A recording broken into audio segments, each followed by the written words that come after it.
Pemirsa, dua gadis ABG yang salah satunya masih pelajar SMP nekat mencuri perhiasan dan tas milik temannya. Menurut pengakuan tersangka yang masih berumur belasan tahun ini, dirinya mengaku terdesak mencuri demi membayar uang ganti rugi pasca terlibat kecelakaan lalu lintas.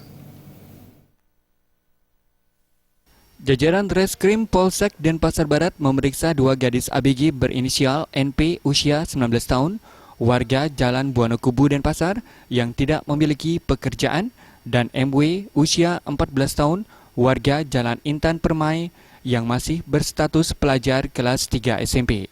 Kedua ABG ini terlibat aksi pencurian perhiasan emas, tas, dan casing HP di rumah temannya Jalan Gunung Soputan, Denpasar Barat. Saat itu, kedua tersangka bertamu ke rumah temannya Agus. Saat korban keluar rumah untuk membelikan mereka makanan, kedua tersangka memanfaatkan kesempatan itu mencuri perhiasan emas, sebuah tas, dan casing HP. Selanjutnya, perhiasan dijual kepada salah satu pedagang emas di wilayah Jalan Diponegoro. Keduanya ditangkap berdasarkan laporan orang tua Agus kepada kepolisian.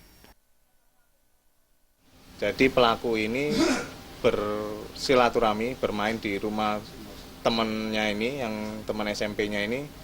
Kemudian pada saat temannya ini pergi keluar untuk membelikan makanan, disitulah dua orang ini mengambil barang-barang berupa emas 1,5 gram, kemudian satu set perhiasan, kemudian satu casing BlackBerry, kemudian satu tas yang dimana emasnya itu sudah dijual di daerah Diponegoro.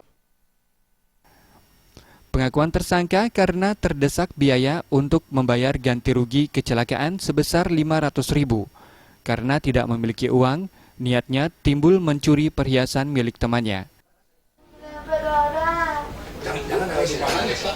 Uangnya pakai apa?